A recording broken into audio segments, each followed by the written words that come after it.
ఉంటాడు. ఎక్కడో పొలాల్లో లేకపోతే చెరువుల్లో ఉన్న బంక మట్టిని, గట్టి మట్టిని తవ్వుకుంటాడు. దాన్ని ఇంటికి తీసుకొస్తాడు. దాన్ని ఏం చేస్తాడు? ఒక చోట వేస్తాడు. దాని మీద నీళ్లు పోస్తాడు.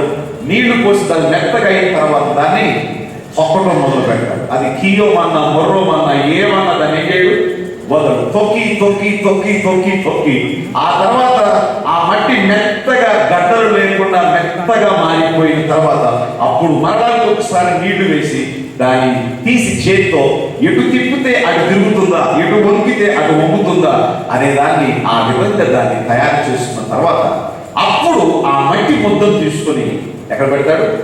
సారె మీద పెట్టి సారె తిరుగుతూ ఉండగా తన మనస్సులో ఆ మట్టికి కుండ షేప్ ఇవ్వాలో, దాక షేప్ ఇవ్వాలో, జగ్గు షేప్ ఇవ్వాలో, పూజా షేప్ ఇవ్వాలో, లేకపోతే చెట్లు నాటుకునే కుండీ షేప్ ఇవ్వాలో, ఆ షోకేస్ లో పెట్టుకునే బొమ్మల షేప్ ఇవ్వాలో, లేకపోతే ఏ షేప్ ని ఏ రూపాన్ని దానికి ఇవ్వాలో దానికి తన మనస్సుకు వచ్చినట్లుగా దాన్ని రెడీ చేస్తాడు. దేవుడితో ఈయన ఆ మట్టి కూడా ఆయన ఎలా తయారు చేస్తుంటే ఆ విధంగా మట్టి లోపడుతుంది. కానీ నేను ఎక్కడున్నాను అని అంటారా? అంతో ఏం చేస్తుంది? మట్టి ఆయన మనసు చెప్పినట్లు ఆయన వేరు ఎట్లా పనిచేస్తుందో, ఎక్కడ నొక్కుతుందో, ఎక్కడ విరుస్తుందో, ఎక్కడ వంచుతుందో అక్కడ వండటానికి ఇష్టపడి చివరికి తన మనసులో ఉన్న చక్కని కోరుకున్నటువంటి రూపాన్ని కలిగి బయటికి వస్తుంది. ఎవరికి స్తోత్రం. అక్కడ అయిపోయిందా దాన్ని ఏం చేస్తాడు? ఆ వస్తువును తీసుకొని ఎండలో పెట్టి ఎండలో అది బాగా ఎండిన తర్వాత కాస్త గట్టిపడిన తర్వాత నెక్స్ట్ సెక్షన్ దాన్ని ఎక్కడ తీసుకొస్తాడు? దాన్ని కులిమిలోకి తెస్తాడు, మంటలోకి తెస్తాడు. మంటలోకి తెచ్చి దాన్ని ఈ కుండలను ఈ వస్తువులన్నిటిని ఒక చోట పెట్టి ఊక వేసి మొత్తం క్లోజ్ చేసి కింద మంట పెడతాడు. అప్పుడు ఏమవుతుంది? ఈ ఊకంతా కాలి ఫుల్గా మండి మండి మండి మండి ఈ నల్లటి మట్టి ఎట్లా మారిపోతుంది? ఎర్రటి మట్టిగా మారి అప్పుడుకి పట్టుకుని ఇరిస్తే ఇరిగిపోయేటువంటి ఈ కుండ గట్టిగా. మనం షాప్ దగ్గరికి వెళ్ళినప్పుడు ఏం చేస్తాం? కొండని భలే ఉంది అని కొంటావా, లేకపోతే ఫట్ ఫట్ టక్ టక్ అని కొట్టి చూస్తావా? వాడితేగా తెలియదు. వెళ్ళి దాన్ని ఏం చేస్తాం? కొట్టి అది తుప్పు పొందనుకో, ఇది పనికిరాలంటే పదం పడేస్తాం. అది టంగ్ టంగ్ అంటే అప్పుడు ఓకే రైట్, ఇది మనకి పనిచేస్తుంది, గట్టిది అని చెప్పి దాన్ని మనం తీసుకుంటాం. ఎవరికి స్తోత్రం. ఇది కుమ్మరి వాడు చేసేటువంటి పని. వర్కును పక్కన పెట్టాడు. ప్రభు ఏమంటున్నాడు ఇప్పుడు? ఎక్కడికి వెళ్ళు? ఎక్కడికి? కుమ్మరి వాడి ఇంటికి వెళ్ళు, అక్కడ నేను నీతో మాట్లాడు. రైట్.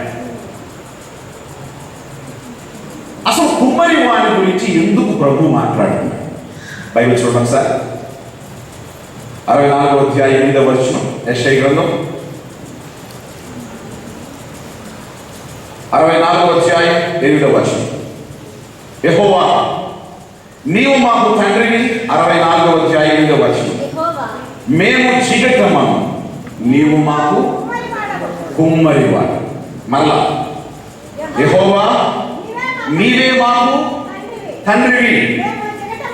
మేమెవరివి? మేము చీకటమ్మను, నీవు మాకు. రైట్. చూడండి ఒకసారి, మనం ఎవరమంట? చెప్పండి. నువ్వెంత తెల్లగా ఉన్నా, ఎన్ని క్రీములు రాసినా,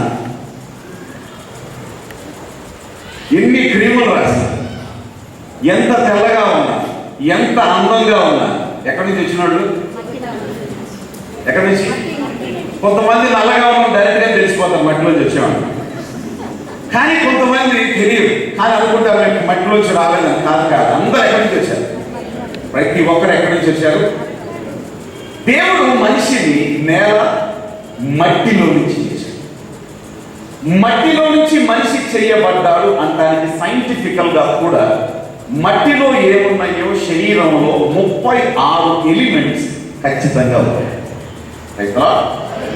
సరే, ఈ విధంగా దేవుడు మనిషిని మట్టితో చేశాడు. వీళ్ళు అంటున్నారు, అయ్యా మేము మీ చేతిలో మట్టి. మేమెవరిని? మీ చేతిలో మట్టిని నువ్వు మా కుమ్మరివాడు, మాకు రూపాన్ని ఇచ్చేవాడు, మాకు చక్కని అందాన్ని ఇచ్చేవాడు, నీ మనస్సుకు తోచిన విధంగా మమ్మల్ని సిద్ధపరిచేవాడు, మా రా లైఫ్స్ని చక్కని ఉపయోగకరమైనటువంటి యజమాని చేతుల్లో ఉపయోగపడగలిగిన పాత్రలుగా మమ్మల్ని మలచేటువంటి చక్కని డిజైనర్వి, ఆఖరివి నువ్వెవరివి? మాకు నువ్వు మా తండ్రిని, ప్లస్ నువ్వు మా పరమ కుమ్మరి. హల్లెలూయా, ప్రైజ్ ది లార్డ్. కుమ్మరి వాడు చేసిన కొండైనా పగిలిపోద్ది, కానీ ఇది పగిలిపోద్దా? ప్రభు ఆ కుండని చేసి కుమ్మరివాడు మంటలో పెడతాడు, కానీ ప్రభు ఏం చేశాడు? దాంట్లో ఏముందాడు? తన ఆత్మను. దేవుడికి స్తోత్రం. ఆత్మను ఊదినప్పుడు ఈ కుండల్ని దేవుడు ఎట్లా మార్చాడు? కదిలే కుండలు, మాట్లాడే కుండలు, చూసే కుండలు, ఆలోచించే కుండలు, ఏమండి డాన్సులు వేసే కుండలు, రకరకాల పనులు చేసే జ్ఞానం కలిగిన కుండలుగా ఈ కుండల్ని దేవుడి స్తోత్రం కలుగుతారు. హల్లెలూయా, ప్రైజ్ ది లార్డ్. రైట్, ఇప్పుడు ఆయన కుమ్మరి, మనమెవరో మట్టి. నెక్స్ట్ లెవెల్లో మళ్ళీ చెప్తాను. ఈ వారానికి ఒక్కటే మాట ఫోకస్ చేస్తాను. నువ్వు కుమ్మరి వాని ఇంటికి వెళ్ళు, నేను నీతో మాట్లాడాను. ఇప్పుడు కుమ్మరి వాడేవాడు చెప్పండి? తండ్రి అయినా దేవుడు ఎక్కడ? నువ్వు కుమ్మరి వాని ఇంటికి వెళ్ళు. లిటరల్గా ఆయన కుమ్మరి ఇంటికి వెళ్ళి కుండలు చేసి ఆయన ఇంటికి వెళ్ళి కూర్చుంటే అక్కడ దేవుడు మాట్లాడాడు. దట్స్ ఓకే, అక్కడ అయిపోయింది. ఇప్పుడు మన అందరినీ కుండల షాపు దగ్గరికి వెళ్ళమంటలా. దీంట్లో మనం నేర్చుకోవాల్సిందే. మనందరం ఎక్కడ వెళ్ళాలంట? కుమ్మరి వాని ఇంటికి వెళ్ళాలి. ఇప్పుడు కుమ్మరి వాడు ఎవరు? దేవుడే మన కుమ్మరి, దేవుడే మన పరమ కుమ్మరి, దేవుడే మనకు రూపాన్ని ఇచ్చిన వాడు. అందరికీ ముక్కులు ఉన్నాయి, కానీ ఎవరి ముక్కు ఒకరి ముక్కు లాగా. చెప్పండి, అందరికీ ముఖాలు ఉన్నాయి, కానీ ఎవరి ముఖం ఒకరి ముఖం లాగా లేదు. అందరికి రెండు కళ్ళే, అవి కళ్ళు అందరికీ చూస్తాయి, కానీ ఎవరి కళ్ళు కూడా ఒకే రకంగా ఉంటారు. ఆధార్ కార్డులో ఏ ఫోటో తీసుకున్నారు? మీ కళ్ళు ఫోటో తీసుకున్నారు, అవునా కాదా? బాగున్నాయనా? కాదు. అవునా? కాదు. దేనికోసం? ఎవరి కళ్ళు కూడా ఒక వ్యక్తి యొక్క రెండు కళ్ళు ఇంకొక వ్యక్తి యొక్క రెండు కళ్ళతో ఏ మాత్రం పోల్చబడతాయి. కనీసం తండ్రి పురుషుల్లోనైనా కొన్ని లక్షల్లో ఒకటి కలుస్తుందంట, కానీ కళ్ళు మాత్రం అంటే యువర్ సెపరేట్. ఎన్ని కోట్ల మంది భారతీయులు ఉన్నా కూడా, ఎన్ని కోట్ల మంది ప్రజలు భూమి మీద ఉన్నా కూడా, ఎవరి కళ్ళు వాళ్ళకి స్పెషల్. అది మన కుమ్మరి యొక్క డిజైన్. దేవునికి స్తోత్రం కలుగుతాయి. That is exclusive design that will not match with any other design. అది ఆయన యొక్క ప్రత్యేకత. Praise the lord. ఒక 1000 తాళాలు చేశాడంటే ఆ 1000 తాళాల్లో వాడు గ్యారెంటీకి ఇస్తాడు, సార్ తీసుకెళ్ళండి మీ ఇల్లు భద్రంగా ఉంటుంది ఆ తాళంతో అంటాడు. ఒక 1000 తాళాల్లో ఏదో ఒక తాళంతో తిప్పి తాళం వచ్చేస్తుంది. ఎందుకు? ప్రతి తాళాన్ని కొత్తగా తాను చేయలేదు. ఎందుకు? ప్రతి తాళం ఏదో ఒక తాళం ఏమవుతుంది, ఆ కప్పకి మ్యాచ్ అయ్యే పరిస్థితి. కాబట్టి ఈ కుమ్మరి లాంటి వాడు ఎవరు కూడా లేడు. కాబట్టి ఈ కుమ్మరి చాలా ఎక్స్క్లూజివ్ కుమ్మరి, ఆయన స్పెషల్ కుమ్మరి, ఆయన చాలా ప్రత్యేకమైన. దేవుని స్తోత్రం. రైట్, ఇర్మియా కుమ్మరి వారి ఇంటికి వెళ్ళాడు. ఇర్మియాకి చెప్పాల్సిన లెసన్ ఆయన చెప్పాడు, ఇజ్రాయేల్కి చెప్పాల్సిన లెసన్ చెప్పాడు, ఇజ్రాయేల్కి వెళ్ళి దాన్ని బోధించాడు. That subject is over. దీంట్లో ఇప్పుడు మనకు చెప్తున్న సబ్జెక్ట్ నువ్వు కుమ్మరి వారి ఇంటికి వెళ్ళు. New Jerusalem church, Bengaluru. నువ్వు ఎక్కడికి వెళ్ళు? ప్రతి వ్యక్తి నువ్వు ఎక్కడికి వెళ్ళాలి? కుమ్మరి. పరమ కుమ్మరి యొక్క ఇల్లు ఎక్కడ? దేవుని యొక్క ఇల్లు ఎక్కడ? ప్రభువు యొక్క ఇంటికి ఒక వ్యక్తి వెళ్ళడం ద్వారా ఆ వ్యక్తికి ఏం జరుగుతుంది? మనం సహజంగా ఎక్కడ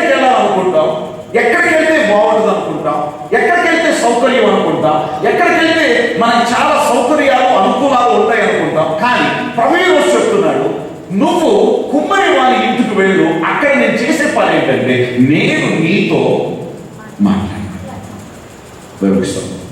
నేను నీతో ఏం చేస్తాను? ఎక్కడ దేవుడు? ఎక్కడ దేవుడి? చర్చ్ దేవుని ఇల్లా? చెప్పాలి. చర్చ్ దేవుని ఇల్లా? దేవుడు చర్చిలో నివసిస్తాడా, హృదయంలో నివసిస్తాడా? దేవుడు 4 గోడలు ఆయనకు ప్రాధాన్యమా, నీ హృదయం ప్రాధాన్యం? కాబట్టి చర్చికి రావాల్సిన అవసరం ఉందా? ఉందా? Yes, no doubt about. కొన్ని రాంగ్ అండ్ దొంగ టీచింగ్లు వచ్చినాయి. స్వార్థపరులు కొంతమంది ఈ రోజున నీ హృదయమే దేవుని దేవాలయం కాబట్టి నువ్వు చర్చికి వెళ్ళాల్సిన పని లేదు, దశమ భాగాలు ఇవ్వాల్సిన పని లేదు.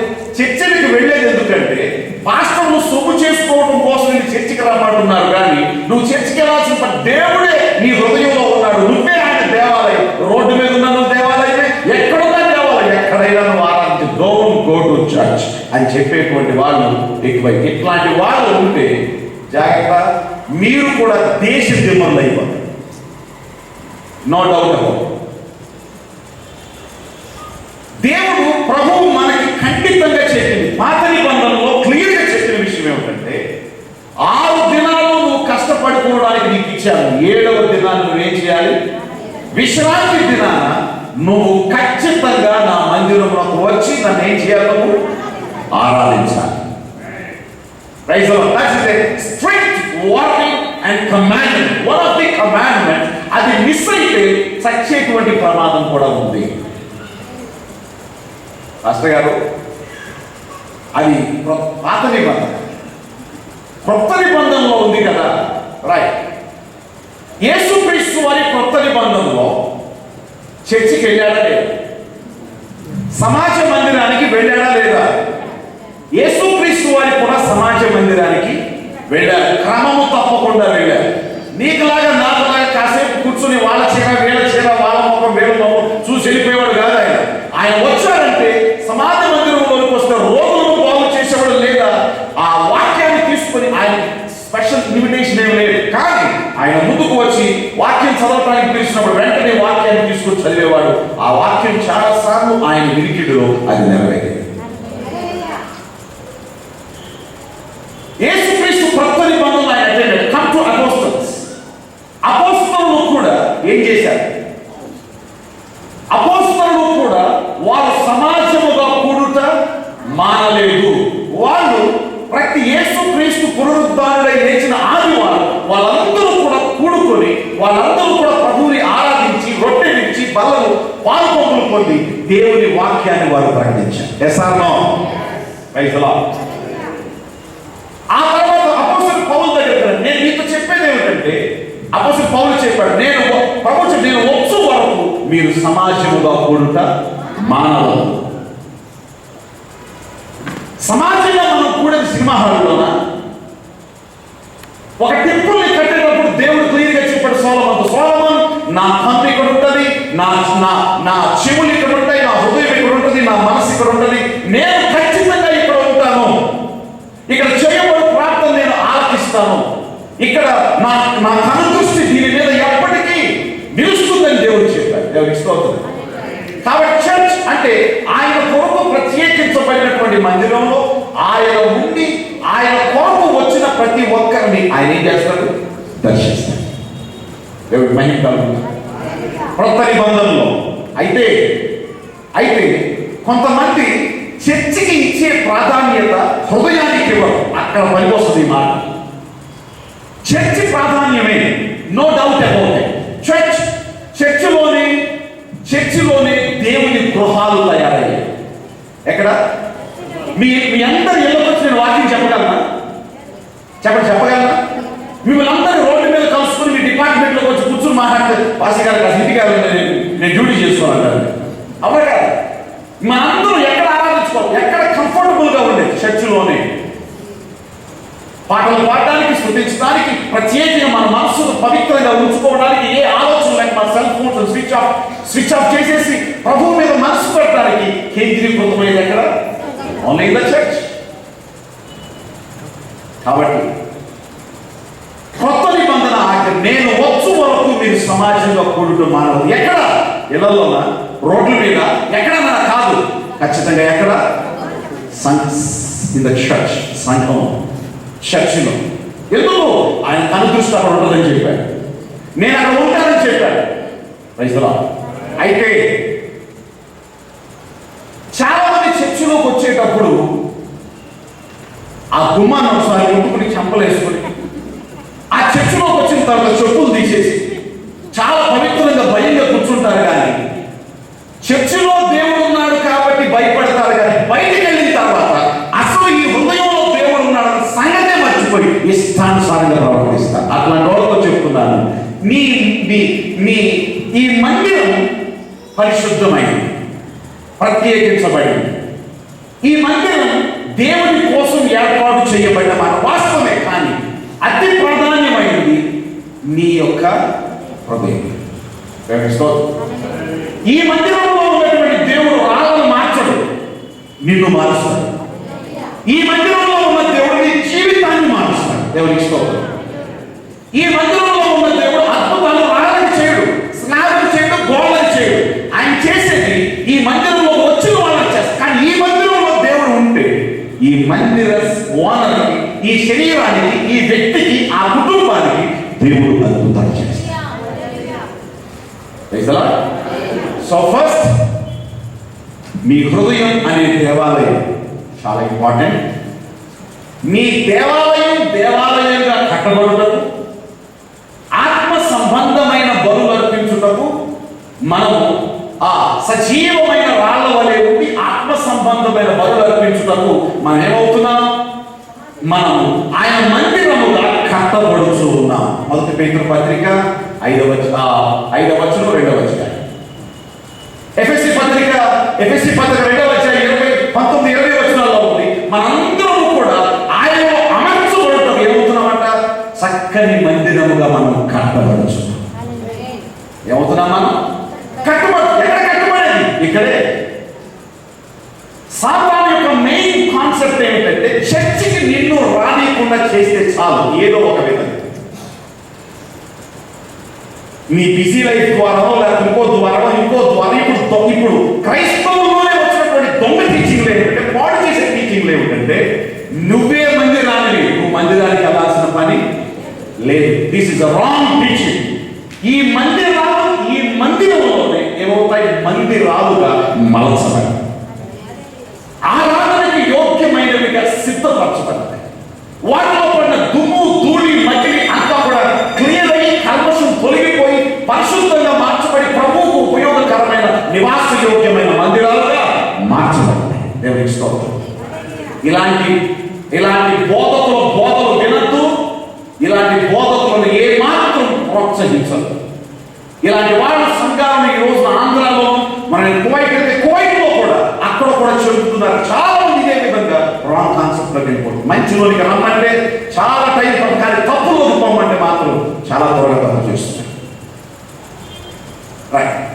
సో నేను సందర్భం వచ్చింది కాబట్టి దీని గురించి స్ట్రాంగ్ గా మాట్లాడు. నువ్వు కుమ్మరి వాణి ఇంటికి వెళ్ళి, ఎక్కడ కుమ్మరి వాణి? గుర్తుపెట్టుకోండి, ఎక్కడ ఆయన ఉంటాడో అదే కుమ్మరి వాణి, అదే నీ దేవుడి. Praise the lord. 2 మాటలు మీకు చూపిస్తాను, ఒకసారి చూడండి. హెబ్రీ పత్రిక